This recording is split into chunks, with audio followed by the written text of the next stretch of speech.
Halo guys semuanya, welcome to my YouTube channel. Halo guys, kembali lagi dalam video aku kali ini. Nah, sebelum kalian nonton video aku kali ini, jangan lupa like and subscribe. Dan jangan lupa untuk tambahkan tombol notifikasinya. Oke, sebelum aku memulai pada video hari ini, aku bakal memperkenalkan diri aku terlebih dahulu. Karena ada pepatah mengatakan tak kenal maka tak sayang. Halo semuanya, assalamualaikum warahmatullahi wabarakatuh. Perkenalkan, nama saya Diana Nur Islamia. Saya mahasiswi dari Prodi Manajemen di Universitas Pancasakti Bekasi. Nah, di video aku kali ini aku bakal membahas tentang tugas UTS mata kuliah aspek hukum dalam bisnis. Nah, sebelum aku bakal memulai pada slide video selanjutnya, aku ingin mengucapkan terima kasih kepada dosen pengampu kita, Ibu Ade Purna D. MM. Terima kasih untuk segala ilmunya yang telah diberikan dari pertemuan pertama hingga ke-7.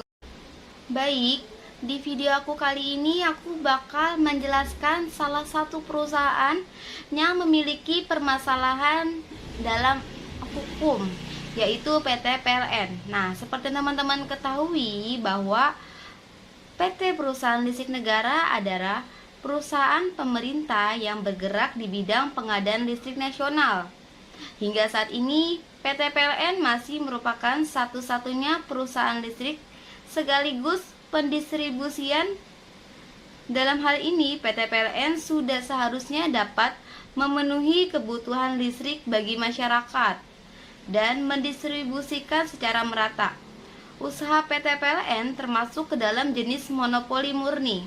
Hal ini ditunjukkan karena PT PLN merupakan penjual atau produsen tunggal, menerapkan harga berapapun yang mereka kehendaki. Pasal 33 Undang-Undang Dasar 1945 menyebutkan bahwa sumber daya alam dikuasai negara dan dipergunakan sebesar-besarnya bagi kemakmuran rakyat Indonesia. Sehingga dapat disimpulkan bahwa monopoli pengaturan, penyelenggaraan, penggunaan, persediaan, dan pemeliharaan sumber daya alam serta pengaturan hubungan hukumnya ada pada negara.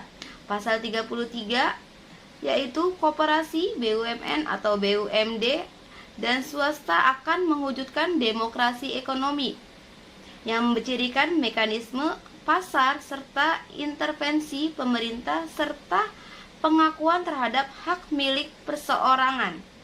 Penafsiran dari kalimat tersebut dikuasai oleh negara.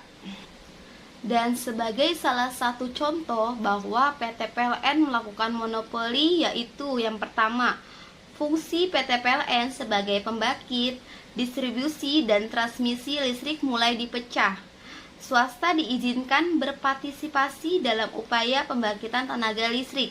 Sementara untuk distribusi dan transmisi tetap ditangani oleh PT PLN. Saat ini telah ada 27 independent power products di Indonesia. Mereka termasuk Siemens, General Electric, Enron, Mitsubishi, California Energy, Edison Mission Energy, Mitsui & Co, Black Handfel, Duke Energy, Hookwell Holding, dan masih banyak lainnya. Tetapi dalam menentukan harga listrik yang seharusnya dibayarkan masyarakat tetap ditentukan oleh PT PLN.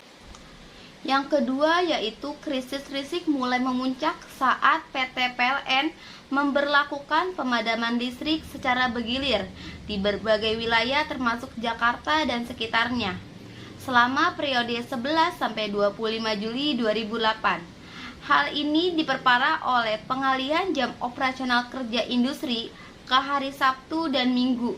Sekali sebulan, semua industri di Jawa dan Bali wajib mentaatinya. Dan sanksi bakal dikenakan bagi industri yang membandel dengan alasan klasik. PLN berdalih pemadaman dilakukan akibat pembangkit utama di sistem kelistrikan Jawa dan Bali, yaitu pembangkit Tanjung Jati, Paiton Unit 1 dan 2, serta Cilacap. Namun, di saat yang bersamaan terjadi juga permasalahan serupa untuk pembangkit berbahan bakar minyak atau BBM, PLTGU Muara Tawar dan PLTGU Muara Karang.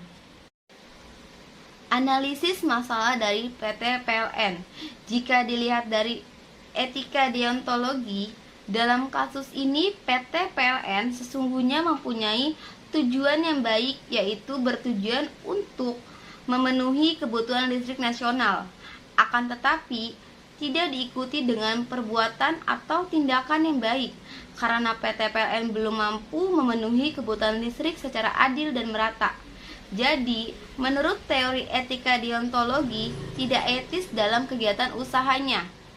Jika dilihat dari teori etika teleologi, dalam kasus ini, monopoli PT PLN terbentuk secara tidak langsung, dipengaruhi oleh pasal 33 UUD 1945, di mana pengaturan penyelenggaraan, penggunaan, persediaan, pemeliharaan sumber daya alam, serta masyarakat dan sebesar-besarnya kemakmuran rakyat, maka PT PLN dinilai etis bila ditinjau dari teori etika teleologi.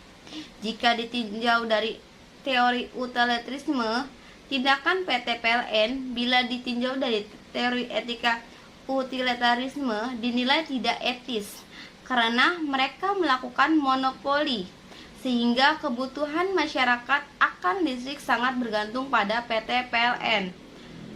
Pada wacana ini, dapat disimpulkan bahwa PT PLN telah melakukan tindakan monopoli yang menyebabkan kerugian pada masyarakat. Tindakan PT PLN ini telah melanggar Undang-Undang Republik Indonesia Nomor 5 Tahun 1999 tentang larangan praktik monopoli dan persaingan usaha tidak sehat.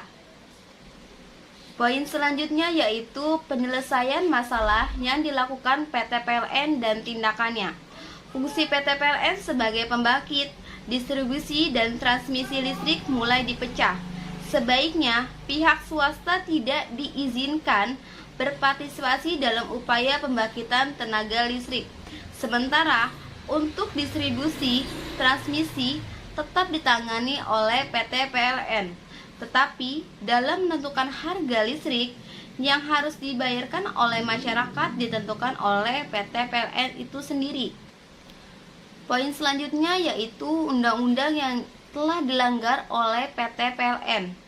Monopoli di PT PLN terbentuk secara tidak langsung dipengaruhi oleh Pasal 33 Undang-Undang Dasar 1945 di mana pengaturan penyelenggaraan, penggunaan, persediaan, dan pemeliharaan sumber daya alam serta pengaturan hubungan hukum ada pada negara untuk kepentingan mayoritas masyarakat dan sebesar-besarnya kemakmuran rakyat.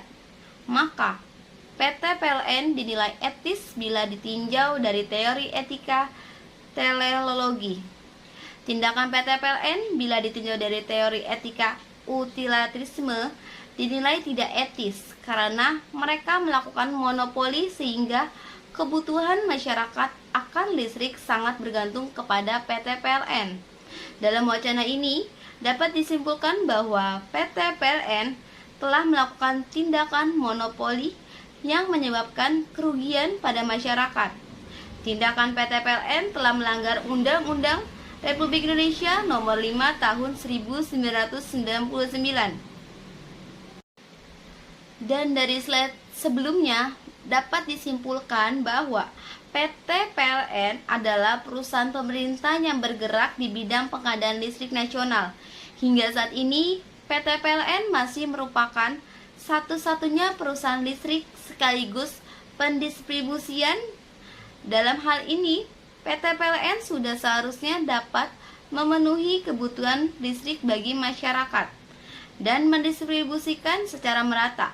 Usaha PT PLN termasuk ke dalam jenis monopoli murni. Hal ini ditunjukkan karena PT PLN merupakan penjual atau produsen tunggal produk yang untuk dan tanpa barang pengganti yang dekat, serta kemampuannya untuk menerapkan harga berapapun yang mereka hendaki. Untuk saran dari presentasi aku kali ini tentang kasus monopoli PT PLN, yaitu karena PT PLN merupakan badan usaha milik negara, sebaiknya dalam penanganan setiap masalah pihak swasta tidak diperbolehkan untuk diikutsertakan dalam masalah tersebut. Oke, sekian presentasi aku kali ini, kurang lebihnya mohon maaf.